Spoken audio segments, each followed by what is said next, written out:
వలె మెరుగునట్టి జీవజలముల నది దేవుని యొక్కయు గొర్రెపిల్ల యొక్కయు సింహాసనం వద్ద నుండి ఆ పట్టణపు రాజవీధి మధ్యను ప్రవహించుట ఆ దూత నాకు చూపెను.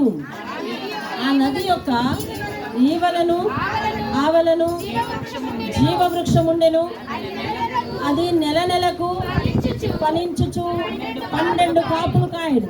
ఆ వృక్షం యొక్క ఆకులు జనములను స్వస్థపరచుటకై వినియోగించును. ఇక మీదట శాపగ్రస్తమైనదేది దానిలో ఉండదు. దేవుని యొక్కయు గొర్రెపిల్ల యొక్కయు సింహాసనము దానిలో ఉండును. ఆయన దాసులు ఆయనను సేవించుచు ఆయన ముఖ దర్శనం చేయుచుందురు. ఆయన నామము వారి నొసల యందు ఉండును. రాత్రికి ఎన్నడూ ఉండదు. దీపకాంతి అయినను సూర్యకాంతి అయినను వారికి అక్కర్లేదు. దేవుడైన ప్రభువే వారి మీద ప్రకాశించును. వారు యుగ యుగములు రాజ్యము చేయుదురు. మరియు ఆ దూత ఇలాగు నాతో చెప్పెను, ఈ మాటలు నమ్మకములను సత్యములనై ఉన్నవి. ప్రవక్తల ఆత్మలకు దేవుడకు ప్రభువు త్వరలో సంభవింపవలసిన వాటిని తన దాసులకు చూపుటకై తన దూతను పంపెను. హల్లెలూయా. ప్రార్థన చేద్దాం. ఒకరు ప్రార్థన చేయండి.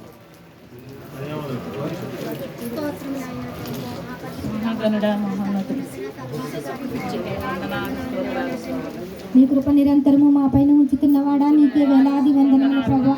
సమయములను బట్టి పరిస్థితులను బట్టి తండ్రి మేము నాయన నీ వాక్యం వినుటకు తండ్రి నీవు మాకు నాయన సమయోచితమైన జ్ఞానమును అనుగ్రహించమని బాబు అడుగుతున్నాం ప్రభువా. అయ్యా తండ్రి నాయన మేము నాయన ఈ నాయన వాతావరణం వైపు చూడక నీ వైపు చూచే కన్నులు మాకు దయచేయి ప్రభువా తండ్రి.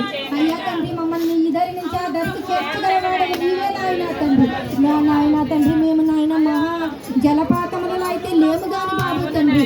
అయ్యా తండ్రి చిన్న అలజడులకు పడిపోక ప్రభువా నీ వాక్యమును తండ్రి నాయన మనసును పెట్టుకోగల ఆసక్తి మాకు దయచేయమని బాబు తండ్రి.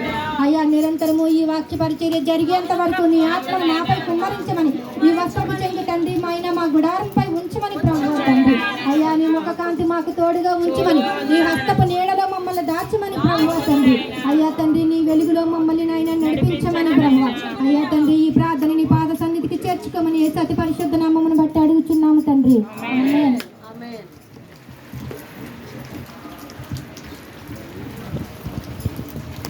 వాక్యమును ధ్యానించుకుందాం. దేవుని వాక్యం 21వ అధ్యాయంలో ఏం జరిగింది జ్ఞాపకం ఉంచుకున్నారు కదా. సంఘం అంతా పరలోకములో దేవుని ముందర నిల్చుంది. అసహ్యమైనదేదియు అబద్ధమైనదేదియు అపవిత్రమైనదేదియు అందులో లేదు. ప్రతిదీ కూడా దేవుడు పరిశుద్ధపరిచాడు. ఇప్పుడు అక్కడ ఉన్న మరిన్ని సన్నివేశాలు ఏంటంటే, స్ఫటికము వలె మెరియునట్టి జీవజలముల నది దేవుని యొక్క గొర్రెపిల్ల యొక్క సింహాసనము నుండి ఎక్కడికి వస్తుందంటండి? పట్టణపు రాజవీధులలోనికి ప్రవహించుచున్నది. దేవుని స్తోత్రం కలుగునుగా. హల్లెలూయా. పట్టణంలోనికి దేవుని సింహాసనము నుండి మరి రాజవీధులలోనికి దేవుని యొక్క జీవజల నది ప్రవహిస్తా ఉన్నదట. దేవుని స్తోత్రం. అయితే ఇట్టి సన్నివేశాల గురించి బైబిల్ అంతకు ముందు ప్రవక్తలు ఎంతో మంది ఈ జరగబోయే సంగతుల గురించి ప్రవచించారు. జకరియా గ్రంథములో, యెషయా గ్రంథంలో ఒక మాట తీసి చూద్దాం. వీలున్న వారు తీయండి, లేకపోతే వినండి. యెషయా గ్రంథము 48వ అధ్యాయము 10వ వచనములో ఒక మాట దేవుడు మనుషులతో సెలవిస్తున్నాడు. నీవు నా ఆజ్ఞలను ఆలకింపవలెనని నేనెంతో కోరుచున్నాను. ఆలకించిన ఎడల నీ క్షేమము నది వలె, నీ నీతి సముద్ర తరంగము వలె ఉండును అని దేవుడు అక్కడ వారికి వాగ్దానం చేశాడు. దేవుని స్తోత్రం కలుగును. హల్లెలూయా. అంటే ఆయన మాట వింటే మన జీవితంలోనికి ఒక చక్కని నది. అది ఏ నది అంటే క్షేమమును ఇచ్చే జీవజల నది. దేవుని స్తోత్రం కలుగును. పరలోకములో మనము క్షేమమును ఇచ్చే జీవజల నది దగ్గర జీవించబోతా ఉన్నాం. దేవుని స్తోత్రం కలుగును. అలాగే జకరియా గ్రంథము 14వ అధ్యాయం 8వ వచనములో ఇలాగ ఉంది. ఆ దినమున జీవజలములు యెరూషలేములో నుండి పారి సగము తూర్పు సముద్రమునకు సగము పడమటి సముద్రమునకు దిగును. వేసవి కాలమందును చలికాలమందును అంటే ఎల్ల కూడా అలాగే జరుగును అని జకరియా ప్రవక్త ప్రవచించాడు. దేవుని స్తోత్రం కలిగిన ఆ దినమున అంటే ఏ దినమునంటే దేవుని ప్రజలను దేవుడు తీర్పు అనంతరం తన సింహాసనం ముందు ఏర్పాటు చేసుకున్న ఆ దినము రోజు మాత్రం జీవ జల నది ఎక్కడి నుండి వస్తుందంటే యెరూషలేములో నుండి. దేవుని స్తోత్రం కలిగిన అంటే దేవుని సింహాసనము నుండి జీవ జల నది మన మధ్యకు పారుతుంది అని దేవుడు సెలవిస్తున్నాడు. దేవుని స్తోత్రం కలిగిన అయితే ఆ దూత నాకు చూపెను అని అంటున్నాడు. ఇక్కడ నాకు అనేవాడు ఎవరు? ఒక వ్యక్తి. దేవుని స్తోత్రం కలిగిన ఆ వ్యక్తి ఎవరు? యోహాను, శిష్యుడైన యోహాను. ఒక మానవ మాతృనికి దేవుడు జరగబోయే సంగతులను చూపించినాడు. దేవుని స్తోత్రం కలిగిన ఆయన సజీవుడై ఉంటుండగానే దేవుడు వాటిని చూపించి ఆయనతో ఆ సంగతులు రాయించాడు. దేవుని స్తోత్రం కలిగిన ఆ సంగతులు ఏవైతే చెప్పాడో అవి నమ్మకమైనవి అని మరలా ఒక్కానించి చెప్పడం జరిగింది. దేవుని స్తోత్రం. హల్లెలూయా. 2వ వచనాన్ని నేను చదువుతున్నాను చూడండి. ఆ పట్టణము రాజవీధి మధ్యను ప్రవహించుట ఆ దూత నాకు చూపెను. ఆ నది యొక్క యువతల అంటే ఈవల, ఆవల అంటే అవతల ఒక జీవవృక్షం ఉన్నదంట. దేవుని స్తోత్రం. ఏమున్నదండి? జీవవృక్షం ఉన్నదంట. ఆదికాండం 1వ అధ్యాయంలో మరి సృష్టి చేసిన తర్వాత 2వ అధ్యాయానికి వచ్చేసరికి జీవవృక్షం ప్రత్యక్షం అవటం చూస్తూ ఉన్నాం. అదే జీవవృక్షము 3వ అధ్యాయంలోకి వచ్చేసరికి మరి ఆ జీవవృక్షం విషయంలోనే మానవుడు తప్పిదం చేసినట్టుగా కూడా చూస్తూ ఉన్నాం. అక్కడే మానవునికి దేవునికి ఏం జరిగింది? ఎడబాటు జరిగింది కదా. ఏ వృక్ష ఫలములైతే తినవద్దని దేవుడు సెలవిచ్చాడో ఆ వృక్ష ఫలములు తిని దేవునికి మానవుడు ఏమయ్యాడు? దూరం అయిపోయాడు. అంటే ఆ రోజు తినద్దు అంటే తినాలని ఆశపడ్డాడు. ఈ రోజు కావలసినంత అందుబాటులోనికి దేవుడు ఆ జీవవృక్ష ఫలాన్ని తీసుకొచ్చి ఇచ్చాడు. దేవుని స్తోత్రం. హల్లెలూయా. అంటే ఆదిలో మానవుడికి దేవుడు ఒక ఆజ్ఞ ఏంటంటే అవి తినవద్దు, అంతేనా? అవి తినవద్దు. ఈ రోజు జయించిన వారందరూ కూడా, పరలోకంలో నిలబడ్డ వారందరూ కూడా ఎవరో తెలుసా? ఏది చెయ్యొద్దు అని దేవుడు సూచించాడో అవి చేయకుండా ఉన్నవారండి. ఈ ప్రవర్తన నీకొద్దు, వద్దు నాయనా నేను మానుకుంటున్నాను. ఈ అలవాటు నీకొద్దు, వద్దు నాయనా మానుకుంటున్నాను. ఈ సంగతులు నీకొద్దు, వద్దు నాయనా మానుకుంటున్నాను. నీవు చెప్పావు కాబట్టి నేను మానుకుంటున్నాను నాయన, నీ మాట విన్నాను కాబట్టి మానుకుంటున్నాను నాయన, తెలియక ఇన్నాళ్ళు చేశాను కానీ ఇక మీదట వద్దన్నావు కాబట్టి నేను మానుకుంటున్నానని ఎవరైతే నిష్టగా ఉన్నారో, మన భాషలో నిష్ట, దేవుని భాషలో పరిశుద్ధంగా ఖచ్చితంగా ఉన్నారో వారిని తీసుకెళ్లి దేవుడు ఎక్కడ పెట్టాడో తెలుసా? జీవవృక్ష ఫలాల దగ్గర పెట్టాడు. దేవుని స్తోత్రం. హల్లెలూయా. ఒకనాడు దేవుడు మానవునికి వద్దని చెబితే తినడానికి ఆశపడ్డాడు, ఆజ్ఞ అతిక్రమం చేశాడు. అది ఆదాము సంగతి. మరి మనము ఆదాములను మించిపోయాము తెలుసా? హవ్వను మించిపోయాం తెలుసా? ఏది వద్దంటే అదే చేస్తాం, ఏది చూడొద్దంటే అదే చూస్తాం, ఏది చెయ్యొద్దంటే అదే చేస్తాం, ఏది కాదు నీకు కాదు కూడదు అని దేవుడు ఆజ్ఞయిస్తున్నాడు వాటినే చేస్తాం. మనము ఆదాము కంటే సూపర్ డిగ్రీలు చేసిన వాళ్ళమండి మనం, తెలుసా? హవ్వ కంటే పొరపాట్లు చేసిన వాళ్ళమండి మనము. ఈరోజు దేశం మీదకి లోకం మీదకి పాపం ఎలా వచ్చిందంటే అదిగో హవ్వ అని చూపిస్తున్నాం కదా. ఈరోజు మన ఇంటి మీదకి పాపం ఎలా వచ్చిందంటే నిన్ను ఎవరు చూపిస్తారు చెప్పండి? మన ఇంటి మీదకి మన జీవితాల్లోనికి దోషం వచ్చిందంటే ఎవరు చూపిస్తారు? ఆ రోజు ఆదాము హవ్వ ఇద్దరైనా ఇంట్లో ఉన్నవాళ్ళు? అవునా చెప్పండి, నా మాట వినపడుతుంది కదా, రెస్పాండ్ అవ్వండి. ఆ రోజు ఆదాము హవ్వ ఇద్దరే ఉన్నారు కదా, ఆ ఇద్దరే ఉన్నారు. ఇద్దరు చేసిన పని ఎవరికి ముప్పు తీసుకొచ్చింది? సంతానానికి, లోకానికి ముప్పు తీసుకొచ్చింది. ఈ రోజు తల్లిదండ్రులంగా మేము చేసే పని మన పిల్లలకు ముప్పు తీసుకొస్తుందండి.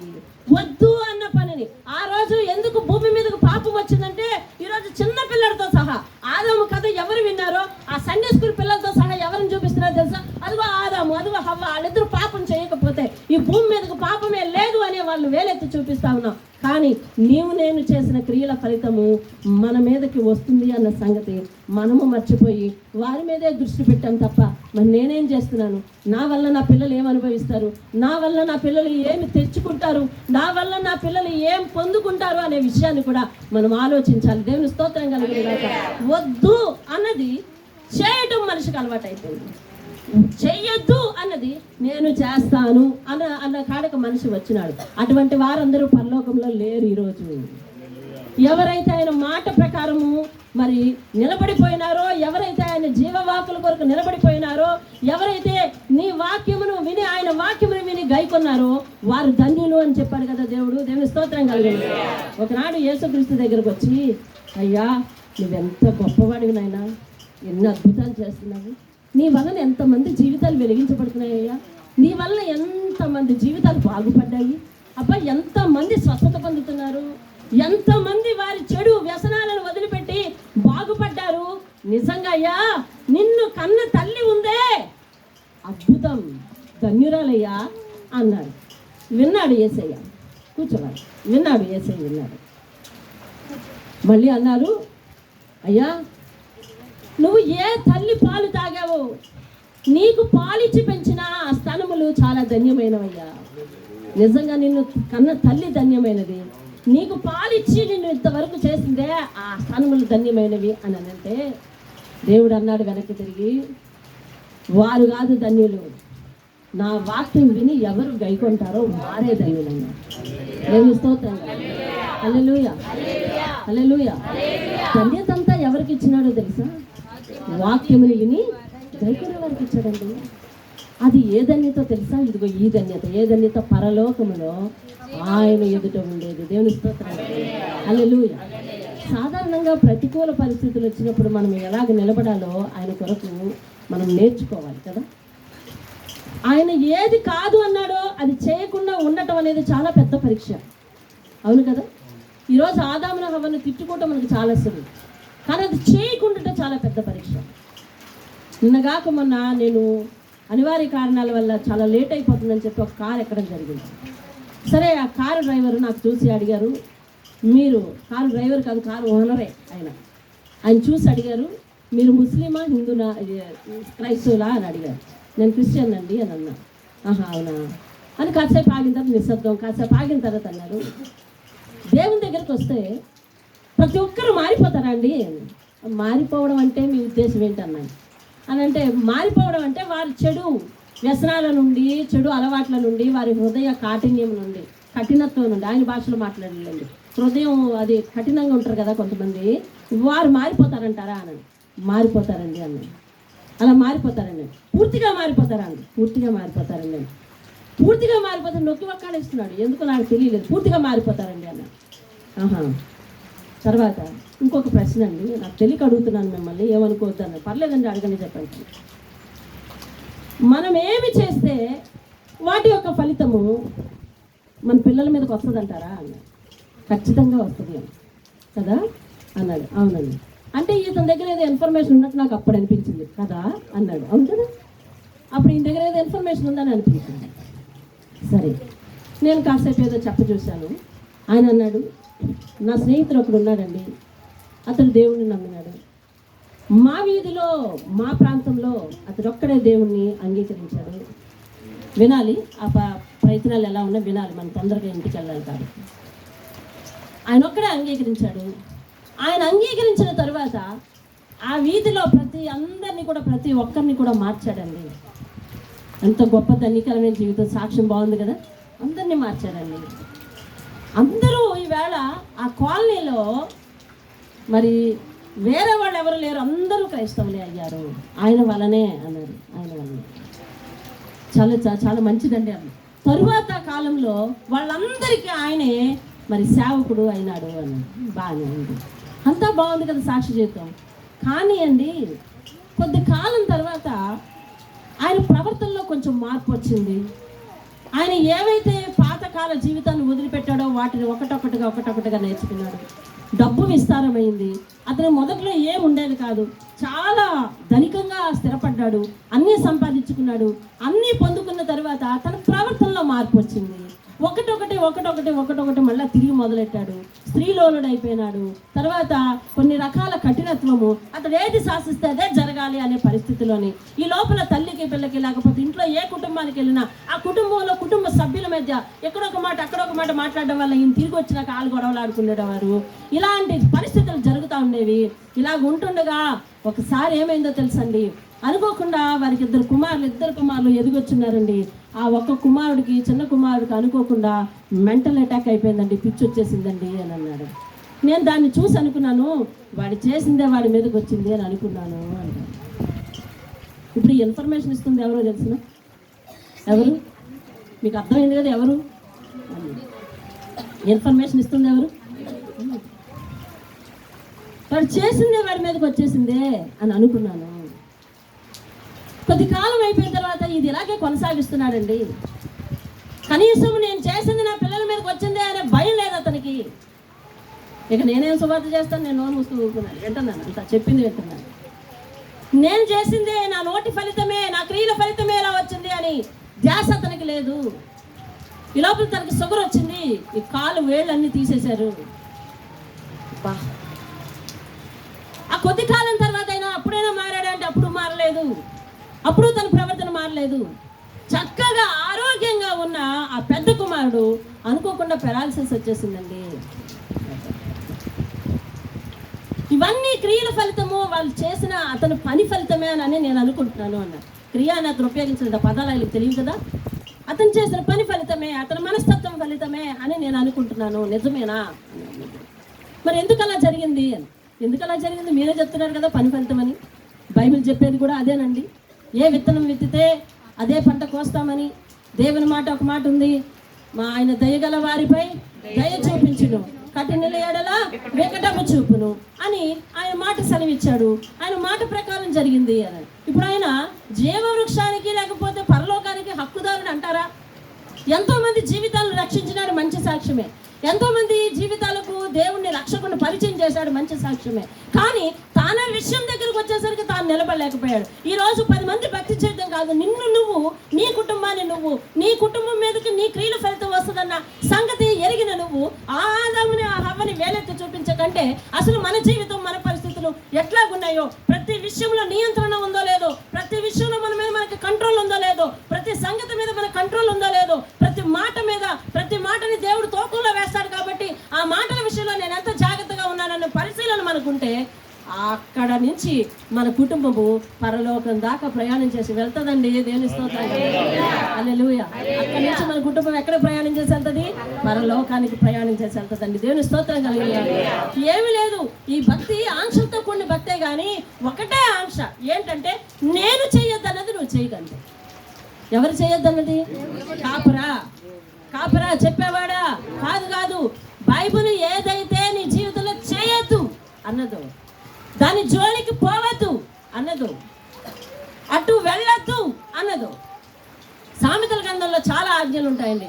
అటు వెళ్ళొద్దు, అటు తినొద్దు, అటు చేయొద్దు అని చాలా ఆజ్ఞలు ఉంటాయి. అలా ఏదైతే దేవుడు వద్దు అని అన్నాడో ఆ వద్దు అనే విషయంలో నిన్ను నువ్వు కంట్రోల్ చేసుకుని నిలబడగలిగావు అని అంటే గనక దేవుడు నిన్ను, నీ ప్రయాణాన్ని ఎక్కడికి తీసుకెళ్ళి దిగబెడతాడో తెలుసా?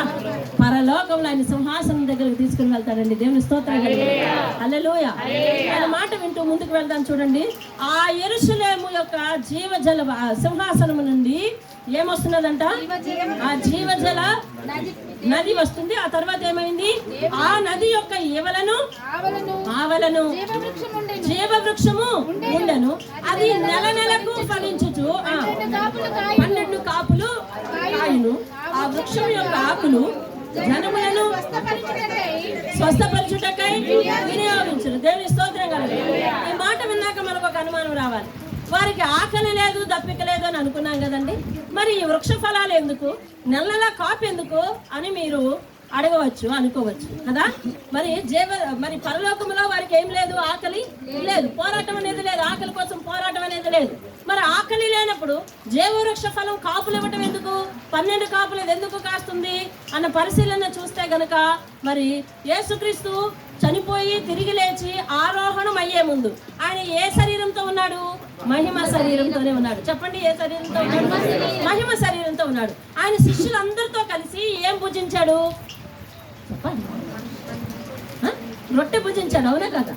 ఆయన ఆరోహణం అయ్యే ముందు, మీకు వినబడుతుందా? వెనకాల వరకు వినబడుతుందా?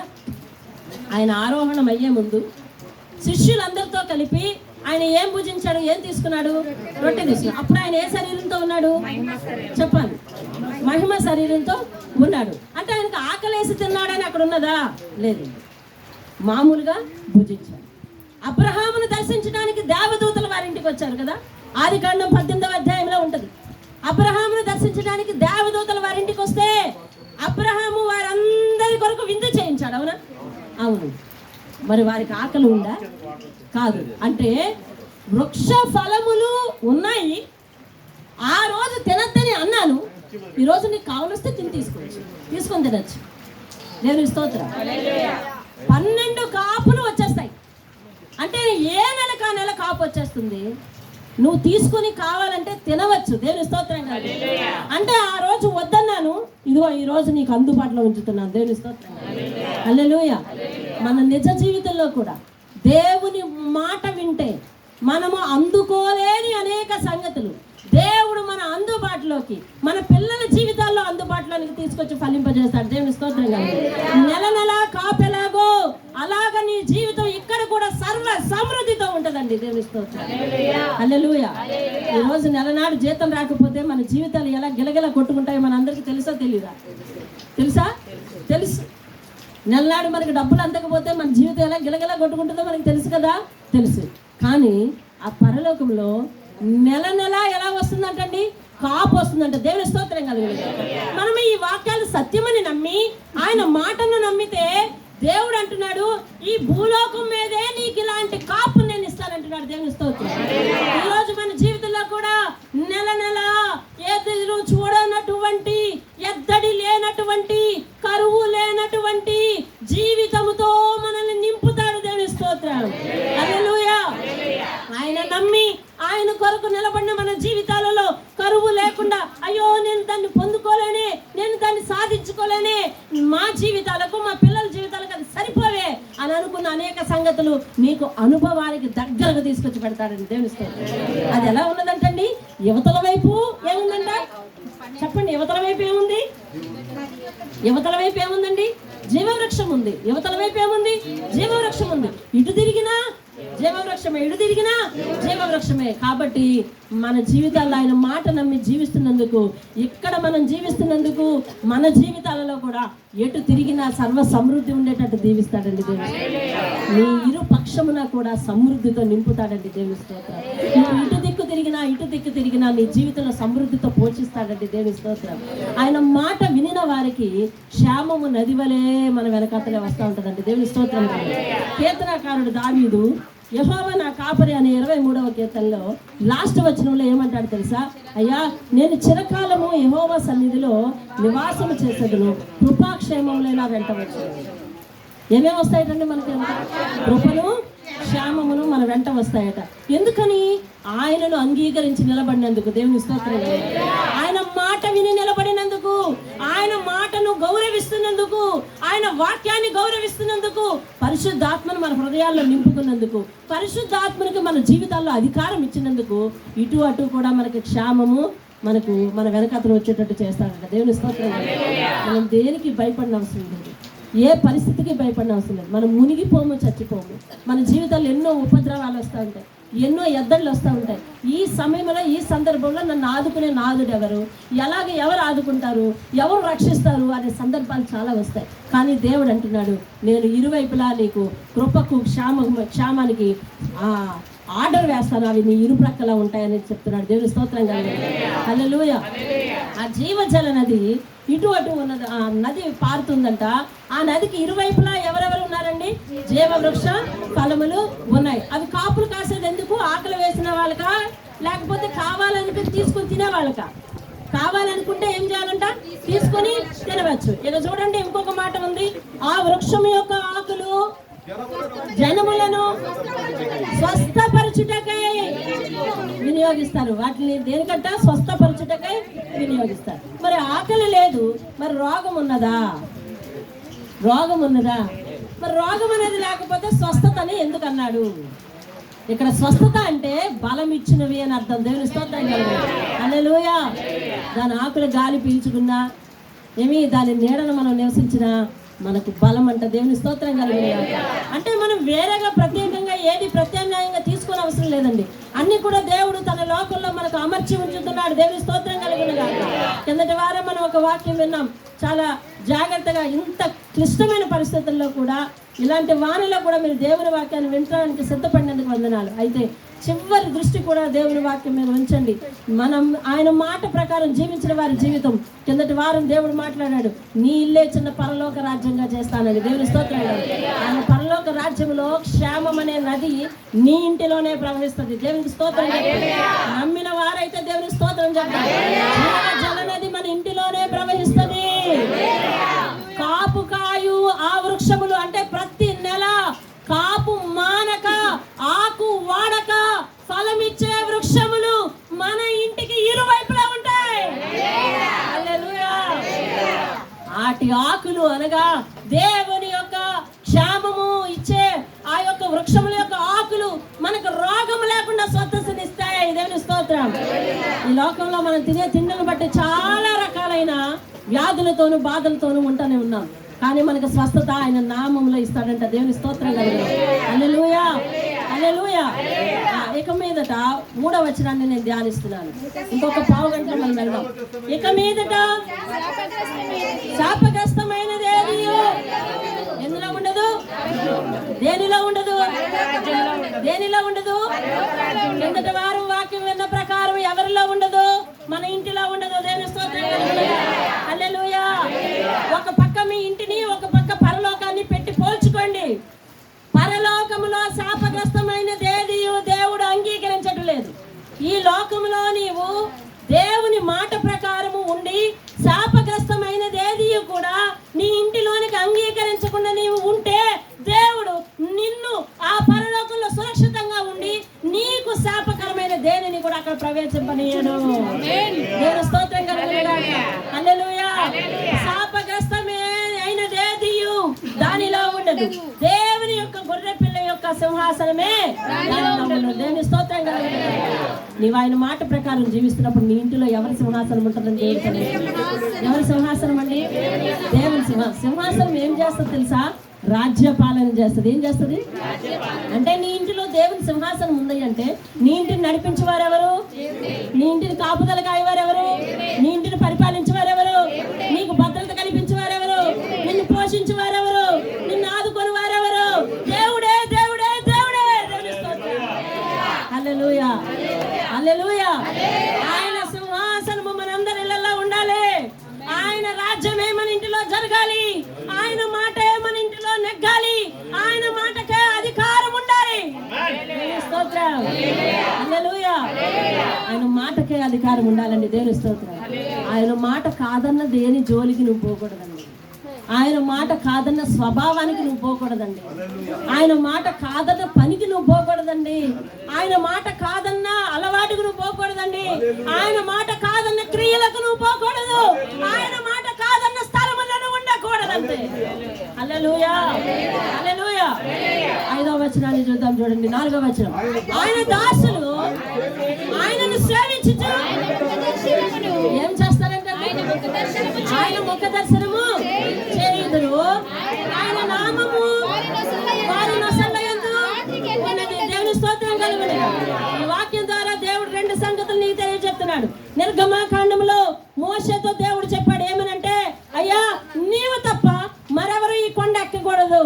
నా ముఖమును చూచిన నరుడెవరు కూడా బ్రతకరు. కాబట్టి నా ముఖ కాంతి వారు చూసి తట్టుకోలేరు. కాబట్టి వారిని కొండ ఎక్కనివ్వద్దని అన్నాడా లేదా? అన్నాడు. మరి ఈ రోజు ఏమంటున్నాడు? చెప్పండి. ఆయన దాసులు చెప్పు. ఆయన దాసులు ఆయనను సేవించు. ఆయన ముఖ దర్శనం అంటే చెప్పాలి. ఆయన ముఖాన్ని చూస్తారు. దేవుని స్తోత్రం. ఎవరిని చూస్తారు? దేవుని స్తోత్రం కలుగును గాక. ఒకప్పుడు జీవవృక్ష ఫలం తినద్దయ్యా నీకు క్షేమం కాదన్నాడు, తిన్నాడు. అవునా?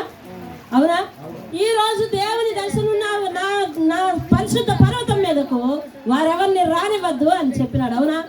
అవును. ఆ రోజు కాదు, ఆ రోజు కూడదు అనుకున్నవన్నీ కూడా పరలోకంలో ఈ రోజు సాధ్యమై పక్కకు వచ్చి నిలుస్తున్నాయండి. దేవుని స్తోత్రం. హల్లెలూయా. ఈ రోజు నేను నేరుగా మీ ముఖం చూడగలుగుతున్నాను, మీరు నేరుగా నా ముఖం చూడగలుగుతున్నారు. ఇదే పందాన అంటే ఇదే మార్గాన మనము పరలోకంలో నిలబడ్డప్పుడు దేవుని యొక్క ముఖ దర్శనం చేస్తామంటండి. దేవుని స్తోత్రం. హల్లెలూయా, హల్లెలూయా.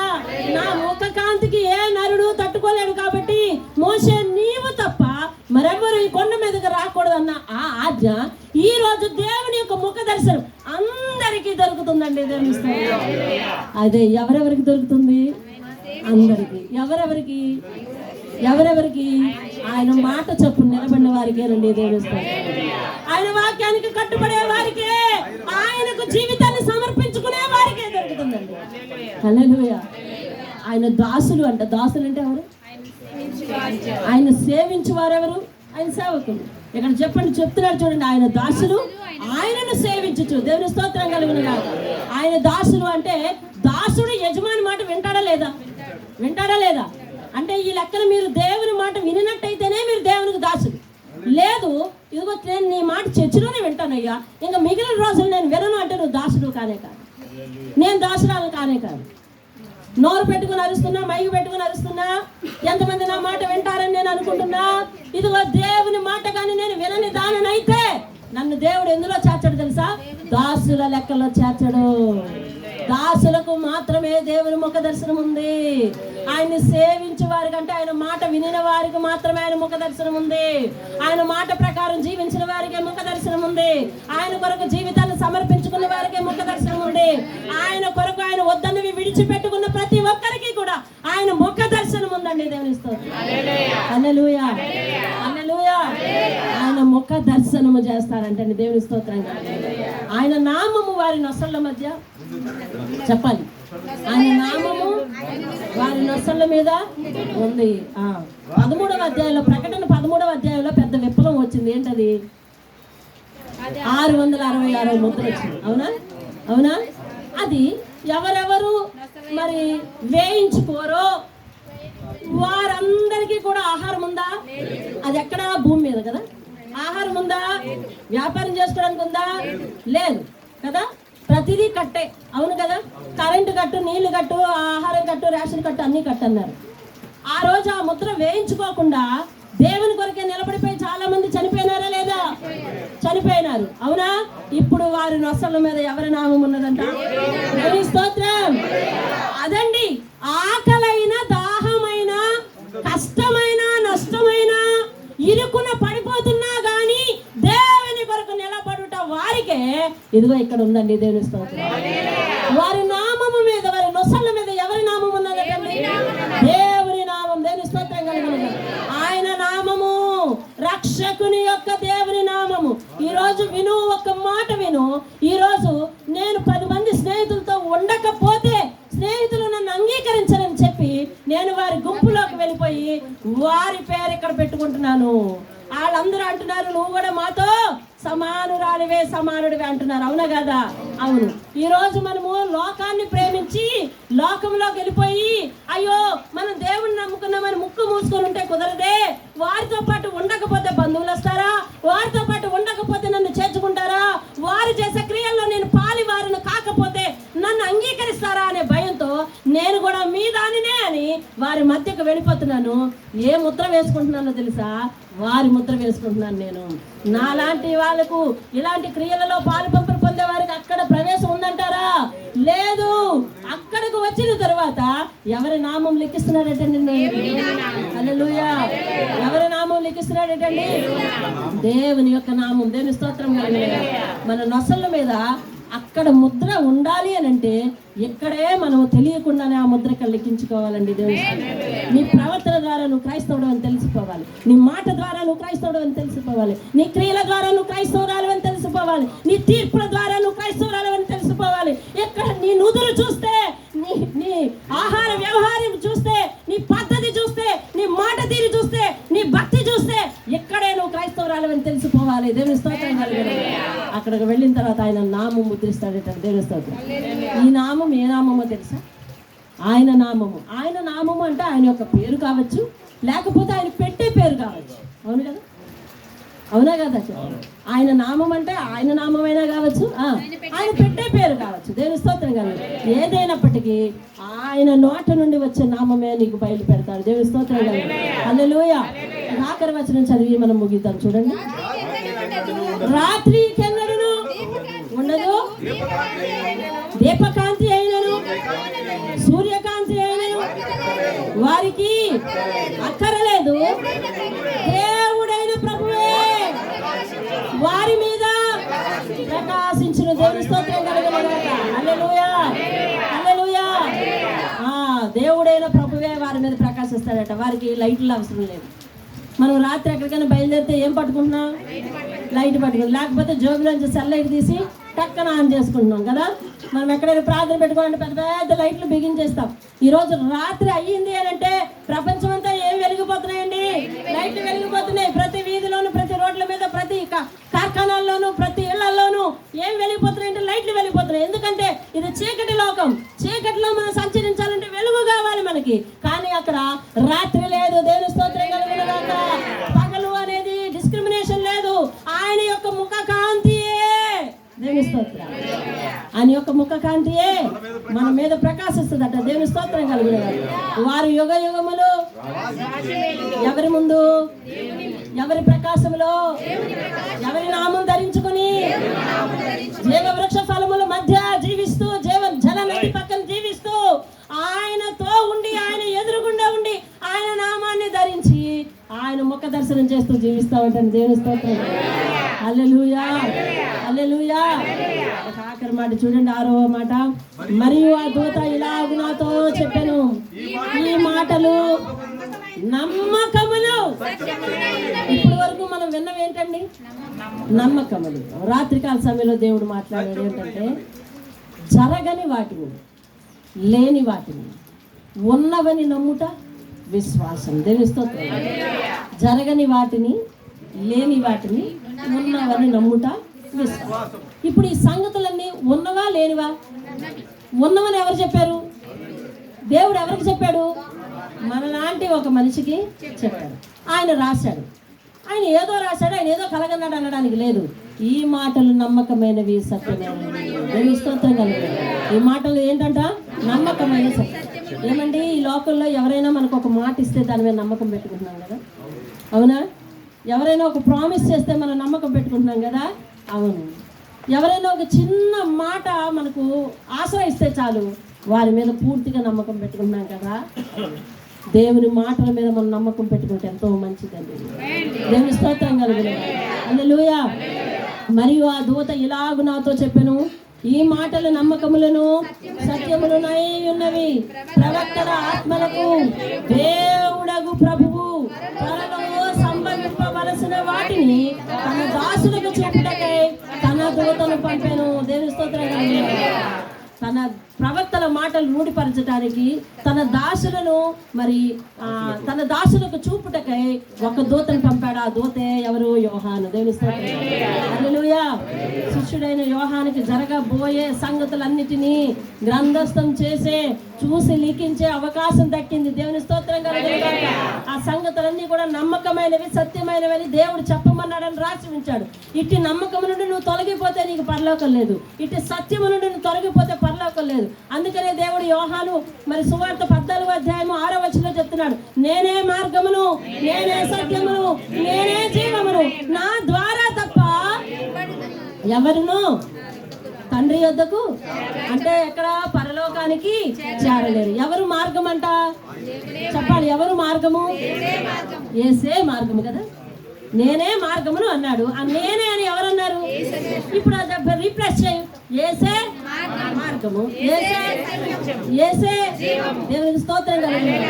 యేసే మార్గమని ఆయన మార్గంలో నిలబడ్డ నువ్వు ఆయనను పూర్తిగా అనుసరిస్తున్నావా? ఆఖరిగా దేవుడు నిన్ను అడిగే ప్రశ్న, యేసే మార్గము అన్న వాక్యం నీ కంటతో వచ్చింది కదా, ప్రతి సందర్భంలో ఆయనతోనే నడుస్తావా?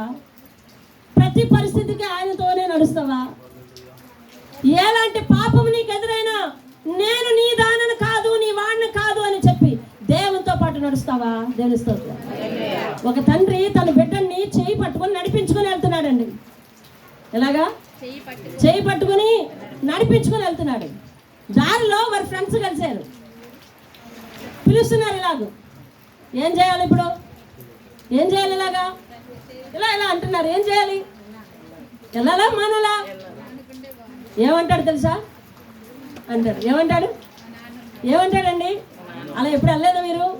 చెప్పాలి. తండ్రి చేయి పట్టుకొని పిల్ల నడుస్తున్నాడు, దారిలో స్నేహితులు కలిశారు, ఇట్లా అంటున్నారు. ఏం చేయాలి ఇప్పుడు? ఆ పిల్లడు ఏం చేస్తాడు తెలుసా? భయపడిన పిల్లడు ఏం చేస్తాడు తెలుసా? అంటాడు. ఎవరిని? దేవుణ్ణి చూపిస్తాడు. దేవుని స్తోత్రం కలిగిన అంటాడు. ఇది ఏమంటారంటే భయము అంటారు. ఏమంటారు? భయం. ఆ భయం మీకుందా? ఆ భయం మనకుందా? ఆ భయం మనకుంటే దేవుడు అక్కడి వరకు నడిపిస్తాడు. ఇది భయం మాత్రమే అంటారు. ఏమంటారు చెప్తా తెలుసా? భయం మాత్రమే అంటారు. ఇప్పుడు తండ్రి లేడు, ఇంటి దగ్గర ఒక్కడే ఉన్నాడు. మళ్ళీ పొలమని ఇందా పిలిచిన వాళ్ళే వచ్చారు. రారా, నేను రాను. మీ నాన్న లేడు కదా, రారా. నేను రాను. మీ నాన్న చూడడు కదా, రారా. నేను రాను. మీ నాన్నకి చెప్పవు, రారా. నేను చెప్పినా చెప్పకపోయినా మా నాన్న వెళ్ళొద్దన్నాడు, రాను. ఇది భక్తి. హల్లెలూయా. భయము వేరు, భక్తి వేరు. భయం ఉన్న వారందరూ పరలోకి వెళ్ళిపోతారంటే అది కూడదు. భక్తితో కూడిన భయం ఉండాలి. దేవుని స్తోత్రం. ఇందాక నాన్న కొడతాడు కాబట్టి నేను నీతో రాలేదు. ఇప్పుడు నేను నాన్నను గౌరవించాలి కాబట్టి నీతో రాను. దేవుని స్తోత్రం. హల్లెలూయా చెప్పు. దేవుని వాక్కుని నరాల్లో జీర్ణమైపోయి దేవుని మాట ప్రకారము మార్గం ప్రకారం నడుస్తూ ఉన్నప్పుడు నీ జీవితంలోనికి ఏ విధమైన పాపము, దేవుడు వద్దన్న ఏది నీకు ఎదురైనా నేను రానని నో చెప్పగలిగిన వాడే దేవునికి భక్తి చేసి భయపడి భక్తి చేసేవాడని దేవుని స్తోత్రం. హల్లెలూయా. అందుకనే దేవుడు బైబిల్ గ్రంథంలో ఎక్కడ రాయించినా ఆయన యందు భయభక్తులు గలవారిని అని రాశాడు. ఏం రాశాడు? భయాన్ని విడదీయలేదు, భక్తిని విడదీయలేదండి. భయము భక్తితో కలిపిన భక్తి చేస్తేనే అది నిజమైన భక్తి. దేవుని స్తోత్రం. మనం లోకంలో ఉన్నప్పుడు చేసాము, భయము లేని భక్తి చేస్తాము. అక్కడ మనకు భయం లేదు. అక్కడ మనం ఏమైనా చూడొచ్చు, ఏమైనా చేయొచ్చు, ఏమైనా చెందొచ్చు. ఎందుకంటే తెలుసా, మనం మనుషులం. కానీ ఇక్కడికి వచ్చేసరికి ఏం చేయకూడదు. ఎందుకు తెలుసా? ఇక్కడ దేవుని బిడ్డలం. దేవుని స్తోత్రం. హల్లెలూయా. వింటున్నావా మాట? అక్కడ మనకు ఆంక్షలు లేవు. అక్కడ మనం ఏమైనా చేయొచ్చును, ఎటైనా పోవచ్చును, ఎలాగైనా చేయొచ్చును. ఎందుకనంటే అక్కడ మనం మనుషులం. మనం ఉప్పు కారం తింటున్నాం అంటున్నాం, మనకు అవసరాలు ఉన్నాయి అంటున్నాం, మనకు కోరికలు ఉన్నాయి అని అంటున్నాం. మనము ఈ లోకంలో సృష్టించినవన్నీ దేవుడు అనుభవించటకే కదా సృష్టించాడని వాదించాం. అక్కడ మనం మనుషులం. కానీ ఇక్కడికి వచ్చిన తర్వాత దేవుడు ఏది వద్దంటే అది పోకూడదు, ఏది చేయొద్దంటే అది పోకూడదు, ఏది కాదంటే అలా ఉండిపోవాల్సిందే. ఎందుకనంటే ఇక్కడికి వచ్చిన తర్వాత మనం దేవుని బిడ్డలం. హల్లెలూయా. దేవుని బిడ్డలం, ఆయన రాజ్యానికి వారసులం. కాబట్టి ఆయన మాట ప్రకారం ఉంటేనే. హల్లెలూయా. ఆ పిల్లని ఇందాక పిలిస్తే ఈయన ఉన్నాడని చూపించాడు వేలెత్తి. మరి ఇప్పుడు ఇలా వేలు చూపించాడు, ఉన్నాడు, మా నాన్న ఉన్నాడు, నుష్యు అన్నాడు. మరి లేనప్పుడు పిలిస్తే వెళ్ళాడా? వెళ్ళలేదు. ఎందుకు అనంటే మా నాన్న మాటకి నేను గౌరవిస్తాను, నేను రాను. మీరు చెప్పకపోయినా రాను. పాపం అనేది దాగి ఉండదు కాబట్టి మీరు చెప్పకపోయినా నేను రానురా. అది భయముతో కూడిన భక్తి. దేవుని స్తోత్రం. హల్లెలూయా.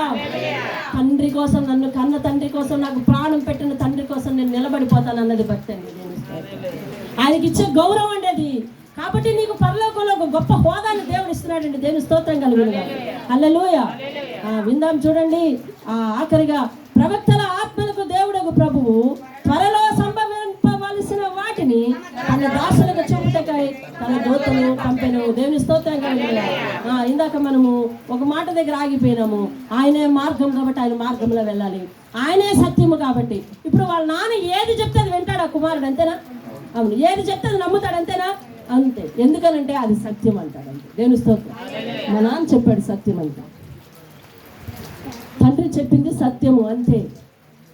అలా గురిగా ఎవరైతే దేవుణ్ణి ప్రేమిస్తారో వారు మాత్రమే దేవుని సింహాసనం ముందు ఉంటారు. దేవుని స్తోత్రం. ఆయనే మార్గము, ఆయనే సత్యము. ఆయన మాట విని ఆయన సత్యం ప్రకారం నడుస్తూ ఆయన మార్గంలో మనం వెళ్తాం కాబట్టి ఆయన పయనం ఎక్కడికంటే జీవం దగ్గరికి. దేవుని స్తోత్రం. అక్కడ వరకు మనల్ని నడిపిస్తాడు. దేవుని స్తోత్రం కలిగి. కాబట్టి ఆయన మార్గంలో నిలబడాలి. ఆయన చెప్పే వాక్య సత్యాన్ని గౌరవించాలి. ఆయనతో పాటు నిత్య జీవంలో ప్రవేశించాలి. దేవుని స్తోత్రం కలిగి. హల్లెలూయా. నిత్య జీవాన్ని నీకు ఇచ్చుటకే దేవుడు రక్తము కార్చి ప్రాణం పెట్టాడండి. ఈరోజు మనం ఎంత కష్టపడి ఇక్కడ ఎందుకు ఉండాలో తెలుసా? అదే లోకంలో ఉన్న వాళ్ళమైతే ఉంటామా? ఇక్కడ చెప్పాలి మీరే. సురేష్ నవ్వుతున్నాడు, అంతే కదా, ఉంటామా? ఉండం. ఇక్కడ నిలబడడానికి అందరికీ పట్టుదల వచ్చింది. ఎందుకో తెలుసా? ఉండాలంటే. దేవుని స్తోత్రం. లేకపోతే నువ్వు ఉండమంటే మేము చస్తావా అంటారా? నువ్వు వదలకపోతే మేము ఎలాగెళ్తామమ్మా అంటారా? ఆయన కొరకు ఉండాలి అని ఒక పట్టుదల.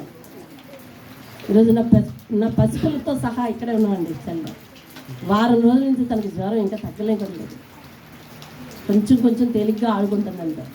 ఇక్కడ మీతో పాటే ఉంది. కాకపోతే ఒక మూల సురక్షితమైన ప్రదేశంలో ఉంచానంటే ఎంతో కొంత 4-5 చినుకులు మీతో పాటు దాని మీద కూడా పడతానండి. ఎందుకనంటే ఇది విశ్వాస యాత్ర. అంటే ఈ లోకంలో వాటికి భయపడకూడదు మనం.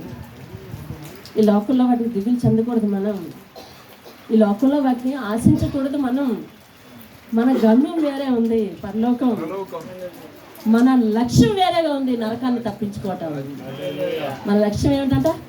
నరకాన్ని తప్పించుకోవటం. అందుకే మనం ఉన్నాం. దేవుని స్తోత్రం. మనల్ని దేవుడు గెలిపించి ఆయన సింహాసనం ముందు పెట్టాలి. ఆ జీవ జల నదిని మనం చూడాలి. ఆ జీవ వృక్ష ఫలాలు మనం చూడాలి. ఆయన ముఖ కాంతిలో మనం ఉండాలి. ఆయనను పట్టుకొని ఆయన రాజ్యం చేరిపోవాలి. హల్లెలూయా, హల్లెలూయా. ఆయన నామము నా నొసల మీద ఉండాలి. ఆయనే నా మీద రాజ్యం చేయాలి. ఇదంతా పరలోక వాంఛ. అవును కదా? అవును. మరి ఇహలోకంలో కూడా అలాగే ఉండాలి. నీ ఇంటిలో ఆయన సింహాసనం ఉండాలి. నీ ఇంటిలో ఆయన అధికారం ఉండాలి. నీ ఇంటిలో ఆయన మాట నెగ్గాలి. ఇదిగో మనం ప్రార్థన చేస్తున్నాం కదా, పరలోక ప్రార్థన.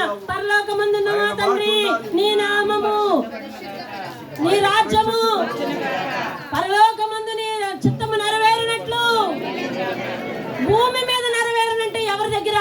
నీ ఇంట్లోనే. భూమి మీద నెరవేరను కాక అంటే మన ఇల్లు తప్పించా, నన్ను తప్పించా అందరూ చిత్తం చేయటం. ప్రభు చిత్తం చేయాలి, ప్రభు వాక్యంను అందరూ పాటించాలి అని అంటే సంఘంలో నన్ను తప్పించా అందరూ పాటించాలి. నేను పాటించినా మీరందరూ పాటించాలా? నా విషయంలో ఆయన చిత్తం వద్దా? మీరందరూ ఆయన చిత్త ప్రకారం నడవాలా? మీరందరూ ఆయన చిత్త ప్రకారం నడవకపోతే నశించిపోతారా? నేను ఆయన చిత్త ప్రకారం నడవకపోయినా బ్రతికుంటానా? వాక్యముకు న్యాయం ఉందండి. దేవుని స్తోత్రం. ఆయన న్యాయవంతుడు.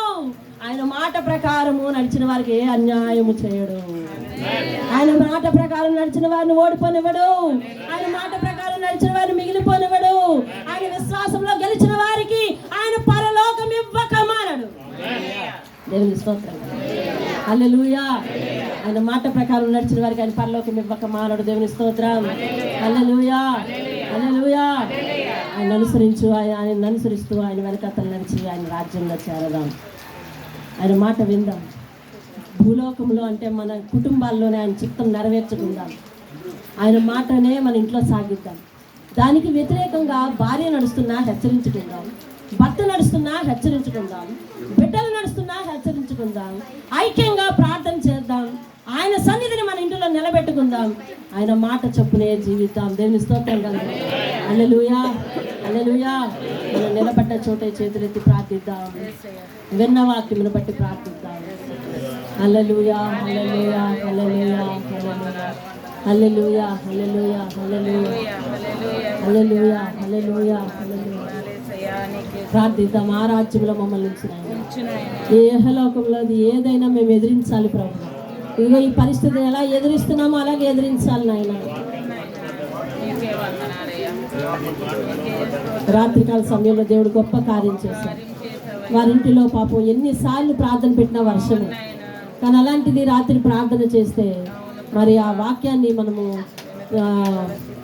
చెప్పుకునే ముందుకే మరి దేవుడు వర్షాన్ని ఆపాడు. దేవుని స్తోత్రం. వారితో పాటు ఉన్నానని తెలియచేశాడు దేవుడు. నేను పట్టుకెళ్ళింది కూడా గాలి తుఫానుని దేవుడు గద్దించిన వాక్యాన్ని పట్టుకొని వెళ్ళాను. అయ్యా ఈ వాక్యం ఇక్కడ ఎలా ప్రకటించాలి ప్రభువా అని అంటే దేవుడు కార్యం చేశాడు. ఈరోజు మన సంఘంలో ఈరోజు దేవుడు వర్షం ఆపలేదు. అయితే ఏ విధంగా ఆలోచిస్తున్నాము? నీ మనసు ఏమని చెప్తా ఉంది? ఇది విశ్వాసపు పరీక్ష అని చెప్తా ఉంది. ఒకరోజు కార్యం చూసినప్పుడు దేవుణ్ణి పొగిడి, ఒకరోజు కార్యం చూడలేకపోతే దేవుని ఎందుకు ప్రేమను మానుకునే తాత్కాలికమైన ప్రేమ వల్ల ఉండకూడదని చెప్తా ఉంది. ఆయన గుడారంలోనికి మనం వెళ్లే ముందు ఇదిగో విశ్వాస పరీక్షకు మనం నిలబడాలని మనం దేవుడు చెప్తా ఉంది. గాలి తుఫాన్లు ఎదురైనా అయ్యా నీవు మా మీద చింత లేదా అని శిష్యులు ప్రశ్నించారు. కానీ కానీ ఇదిగో మేము ఇలా తడిచిపోతుంటే దేవుడు చూడలేదా అనే ప్రశ్న మనకు ఉండడానికి వెళ్ళలేదు. ఆయన విశ్వాస పరీక్ష మనకి ఇచ్చినాడు. మనం నిలబడతామా లేదా అని చూస్తున్నాడు. ఆయన సన్నిధిలో మనం ఆనందిస్తూ వాక్యం వింటామా లేదా అని చూస్తున్నాడు. ఆయన విశ్రాంతి దినాన్ని క్రమం తప్పకుండా పాటిస్తామా లేదా అని చూస్తున్నాడు. గెలిచిన వారికి జీవ కిరీటం ఉండక మానదు, జయించిన వారికి నా సింహాసనం మీద కూర్చుండ పెట్టుదని చెప్తున్నాడు. జయించిన వారిని జీవవృక్ష ఫలములు తిననిస్తానని చెప్తున్నాడు. జయించిన వారిని పరలోకములో మూల స్తంభముగా చేస్తానని చెప్తున్నాడు. జయించిన వారికి ఒక కొత్త పేరు ఇస్తానంటున్నాడు. దేవుని స్తోత్రం. జయించు, ప్రతి పరిస్థితులను జయించు. ఇదిగో ఈ రోజు ఏం చూసావు? వర్షం వస్తున్నా దేవుని సన్నిధిలో నిలబడితే చూసావు కదా. వర్షం వస్తున్నా దేవుని సన్నిధిలో నిలబడితే చూసావు కదా. నీ జీవితంలో కష్టం వచ్చినా దేవుని యందు నిలబడిపోవాలి నువ్వు. నీ జీవితంలో శ్రమ వచ్చినా దేవుని యందు నిలబడిపోవాలి నువ్వు. వెనకడుగు వేయడానికి వీలేదు. పరిశుద్ధాత్ముడు నీకు పాఠం బోధిస్తున్నప్పుడు, పరిశుద్ధాత్ముడు నీకు ఆత్మీయ పాఠం బోధిస్తున్నప్పుడు నువ్వు వినాలే. దేవుని స్తోత్రం కలుగునుగాక. వర్షం వస్తే పారిపోకుండా ఎందుకు నిలబడ్డావు? ఇదిగో కష్టం వస్తే పారిపోతావా నువ్వు? శ్రమ వస్తే పారిపోతావా? ఇదిగో స్నేహితులు ఎదురైతే వారిగా పోతావా? ఇదిగో బంధువులు ఎదురైతే వారిగా పోతున్నావా? దేవుని మార్గం విడిచిపెడుతున్నావా? ఇదిగో ఇక్కడి నుంచి ఎలాగైతే కదలకుండా నిలబడ్డావు, నీ విశ్వాస జీవితంలో కదలకుండా నిలబడ్డావు. విశ్వాస జీవితంలో స్థిరంగా నాటబడాలి నువ్వు. ఆయన పాదాల దగ్గర ఉన్నావే, తడిచిపోతున్న పాదాల దగ్గర ఉన్నావే, తడిచిపోతున్న పాదాల దగ్గరే కూర్చున్నావే. ఎందుకు కదలలేదు నువ్వు? దేవుడు చెప్తున్నాడు, నిజ జీవితంలో కూడా అలాగే కదలబాకు బిడ్డ అని చెప్తున్నాడు. నువ్వు నా బిడ్డవి, నువ్వు నా కుమారుడివి, నేను నిన్ను పరలోకం తీసుకుని వెళ్తా. కాబట్టి నీ ప్రయాణంలో ఏ విధమైన ఆటంకాలు వచ్చినా నిలబడిపోగానే కదిలిపోదు. నిలబడిపో, కదిలిపోవద్దు. నిలబడిపో, కదిలిపోవద్దు. కష్టము నిన్ను ముంచేసిన కదిలిపోవద్దు. శ్రమ నిన్ను తడిపేసిన కదిలిపోవద్దు. నువ్వు కదిలిపోవడానికి వీల్లేదు కుమారుడా. కదిలిపోదాం అనుకున్నావు కదూ. నువ్వెన్నిసార్లు నన్ను శ్రమల్లో దూషిస్తున్నావో, ఇరుకుల్లో దూషిస్తున్నావో, కానీ కదలకుండా నిలువు బిడ్డ అని దేవుడు సెలవిస్తున్నాడు. నా ప్రియ కుమారుడ, కుమార్తె, శ్రమలలో, ఇరుకులలో, ఇబ్బందులలో, అవమానముల, నిందలలో, అవమానాల్లో అన్నింటిలో కూడా కదలకుండా నిలబడు. పారిపోవద్దు, పారిపోవద్దు, పారిపోవద్దు. ఆ దేవుడు నీకు పాఠం చెప్తా ఉన్నాడు. ఇటువంటి పాఠము ప్రతి సంఘము నేర్చుకోలేదు బిడ్డ. ఎవరు నేర్చుకోలేరు ఇటువంటి పాఠం. పరిస్థితుల మధ్య నలుగుతూనే నేర్చుకోవాలి. అలల్లో కొట్టుకుని బయటకు వచ్చిన వాడికే ఈత బరువు తెలుస్తుంది. వాడు గొప్ప ఈతగాడు కాగలడు తెలుసా. శ్రమల గుండా వెళ్తున్న నీ జీవితము జయ జీవితానికి సంకేతం అని నీకు తెలుసా. దేవుడు చెప్తా ఉన్నాడు, ఇది జయ జీవితానికి సంకేతమయ్యా. కష్టం వచ్చినప్పుడు, లోటు వచ్చినప్పుడు నిందించడం జయ జీవితం కాదు కుమారుడా, కాదు కుమార్తె అని నీతో మాట్లాడుతున్నాడు. ఈ రోజు ఈ వాక్యం నీ హృదయానికే. కష్టం వచ్చినప్పుడు, శ్రమ వచ్చినప్పుడు, ఇబ్బంది వచ్చినప్పుడు, రోగం వచ్చినప్పుడు కదిలిపోయి అయ్యో లోకం అయితే బాగుండని అనిపిస్తున్నదా, అయ్యో అక్కడైతే అలా కుదరదు కదా, అలాగైతే అక్కడైతే నేను అలా చేయకపోదును కదా, సురక్షితంగా ఉంటుంది కదా అని నువ్వు అనుకుంటున్నావేమో. ఇలాగే నిలబడు అని చెప్తున్నాడు దేవుడు. ఇలాగే నిలబడి బిడ్డ, ఇలాగే నిలబడిన కుమార్తె. మన ప్రయాణం వేరే అయ్యా, పరలోకానికయ్యా. మన ప్రయాణం జయించిన వారికేనయ్యా, మన ప్రయాణం ఆయన సేవించిన వారికేనయ్యా, మన ప్రయాణం దేవుని కొరకు నిలబడిన వారికే బిడ్డ అని దేవుడు సెలవిస్తున్నాడు. ఈ పరిస్థితుల ద్వారా, వాతావరణం ద్వారా నువ్వు నేర్చుకోవాల్సింది ఏమిటో తెలుసా. ఆయన కొరకు స్థిరపడి నిలబడి, ఆయన కొరకు స్థిరపడి నిలబడిపోతాడు. ఆయన కొరకు స్థిరపడి నిలబడిపోవాలి. ఎందుకంటే ఇక్కడ కాసేపు ఆయన కష్టాల్లో, నష్టాల్లో మనం ఈదుకోగలిగితే అక్కడ యుగ యుగములు ఆయన ముఖ కాంతిని చూడగలము కుమారుడా, కుమార్తె. అక్కడ ఆయన ముఖ కాంతిని చూడగలమయ్యా. ఆ మాట గుర్తుంచుకో విశ్వాసి అని మీకు తెలియజేస్తున్నాడు. నాతో చెప్తున్నాడు, నీతో చెప్తున్నాడు. ఇదిగో ఇక్కడ కాసేపు ఈ కష్టములకు, కాసేపు ఈ యొక్క పాపపు శోధనకు ఓర్చుకొని సహించి నిలబడిపోతే యుగ యుగములు నా ముఖ కాంతి చూసే ధన్యత మీకు ఇస్తానంటున్నాను. స్తుతించండి అయ్యా. నన్ను అక్కడి నుంచి నీ మార్గం వెంబడి నేను వస్తానయ్యా. నీ సత్యాన్ని అనుసరిస్తాను. విన్న వాక్యమును బట్టి ఒకరొకరు వ్యక్తిగతంగా ప్రార్థన చేసుకోండి. మీలో మీరు వ్యక్తిగతంగా ప్రార్థన చేసుకోండి. అయ్యా ఇదిగో ఈ వాతావరణాన్ని బట్టి నాకేం నేర్పావో అది నా జీవితంలో స్థిరంగా నేర్చుకుని ఉంటాను. ఈ పరిస్థితిని బట్టి నాకేం నేర్పావో అది స్థిరంగా నిలబడిపోతానయ్యా. అయ్యా ఇందాక వాక్యంలో ఉదాహరణ విన్నట్టుగా అయ్యా డబ్బు హెచ్చితే తప్పిపోను, శ్రమ హెచ్చితే తప్పిపోనయ్యా. అయ్యా తండ్రి నాయన సుఖము హెచ్చితే తప్పిపోనయ్యా, లోకాన్ని చూసి తప్పిపోనయ్యా. అయ్యా తండ్రి పాపం పిలుస్తుంటే తప్పిపోనయ్యా. నీవు ఉన్నా తప్పిపోను, నీవు లేకపోయినా తప్పిపోనయ్యా. నీ సన్నిధిలో ఉన్నప్పుడు తప్పిపోను, నేను ఒంటరిగా ఉన్నప్పుడు తప్పిపోనయ్యా. తప్పిపోనయ్యా, నీకోసమే నిలబడతానయ్యా,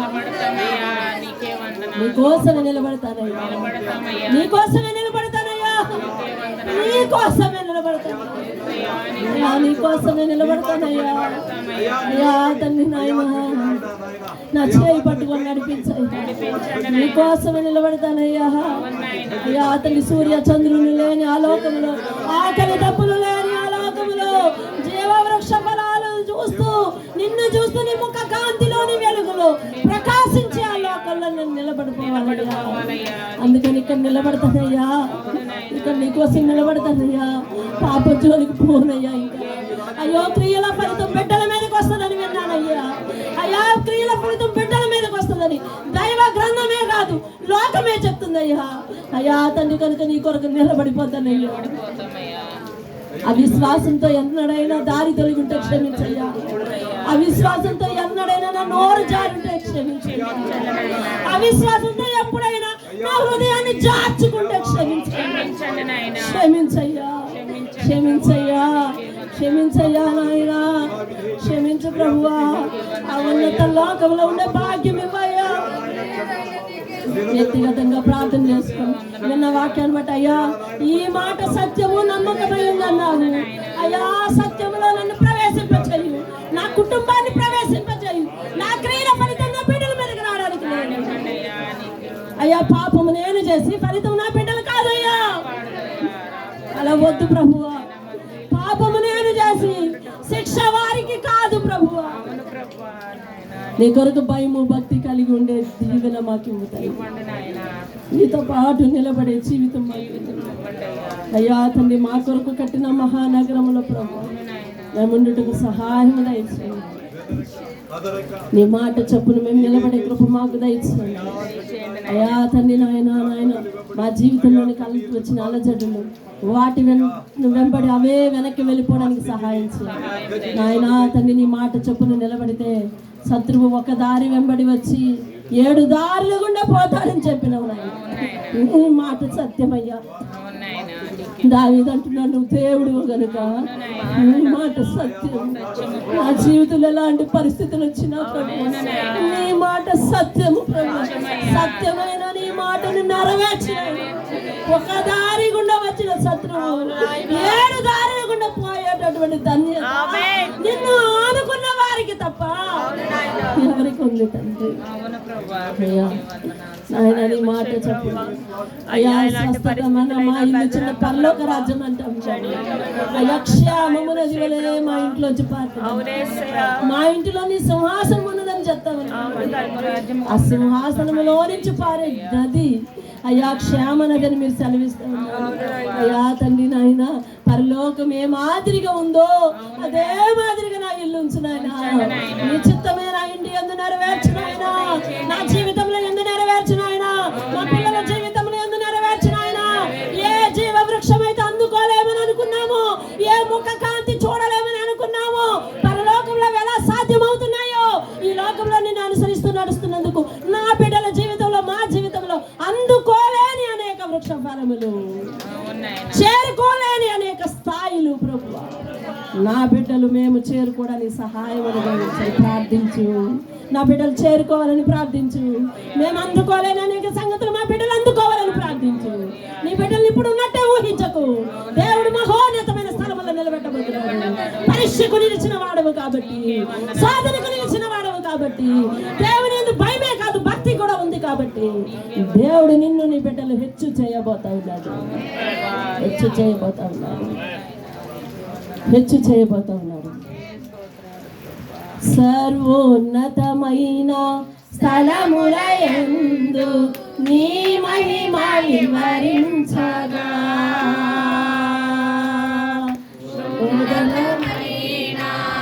నీ సంకల్పము ఎన్నడు ఆశ్చర్యమే సర్వోన్నతమైన స్థలములయందు నీ మహిమ వివరించగా ఉన్నతమైన నీ సంకల్పము ఎన్నడు ఆశ్చర్యమే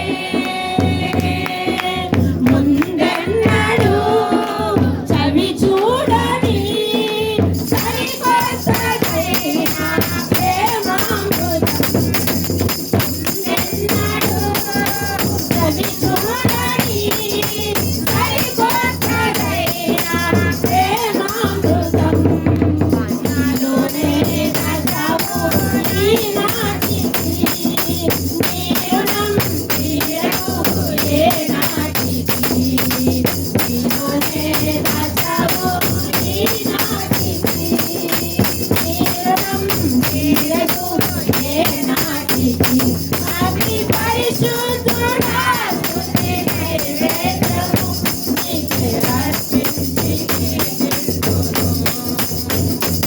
అతి పరిశుద్ధుడా స్తుతి నైవేద్యము నీకే అర్పించి కీర్తింతును.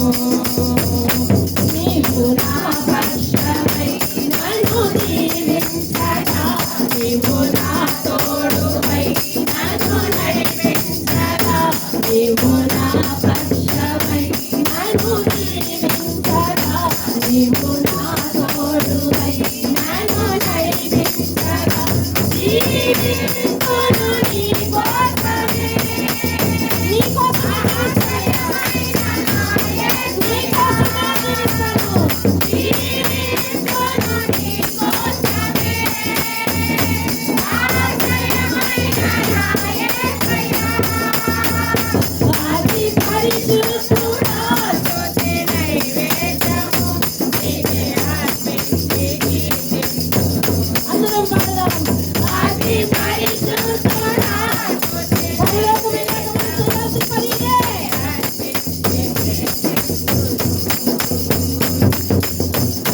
సద్గుణరాశి నీ జాడలను నా ఎదుట నిలుచుకొని, గడచిన కాలం సాగిన పయనం నీ కృపకు సంకేతమే. నీ ఎదుట నా జాడలు నీ జాడలను నా ఎదుట క్షమించవచ్చు గడచిన కాలం సాగిన పయనం నీ కృపకు సంకేతమే. కృప వెంబడి కృప పొందగా, మారాను మధురముగానే పొందగా. కృప వెంబడి కృప ప్రతి చేదైన అనుభవం మధురానికి మార్చే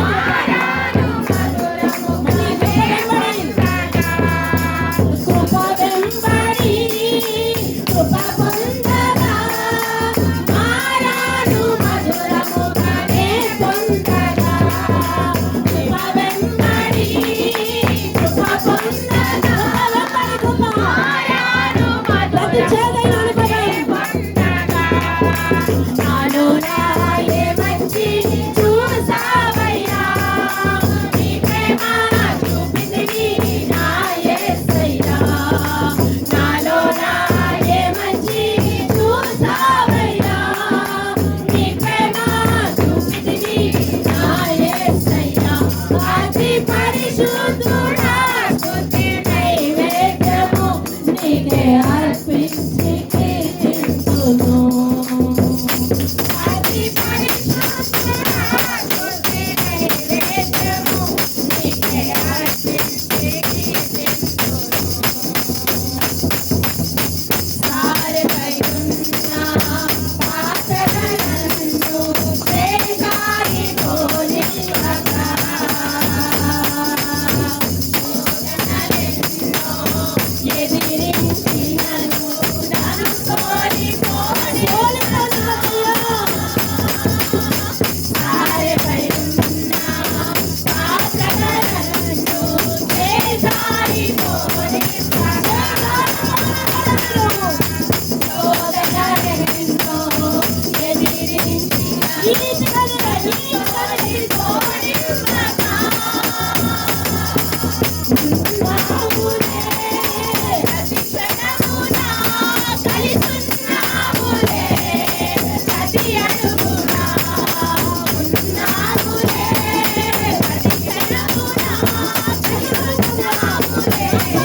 యేసయ్యా